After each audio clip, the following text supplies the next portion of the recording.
Tikman natin.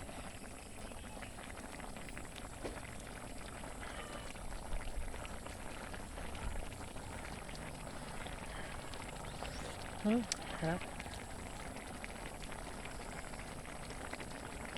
Matabang lang, kulang ng asin. Pero masarap na yung lasa. Luyang, dahon ng luyang dilaw yan nilagay ko. Tsaka saluyot. At tsaka yung labong. Gata. Hinata ang labong.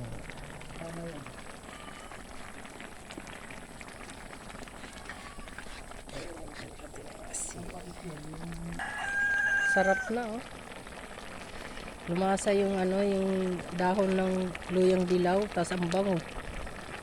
Promise. Talagang masarap. Kasi luyang dilaw, parang may na rin yan eh. Parang may seasoning na rin pag may luyang dilaw na dahon. Sarap. Oh.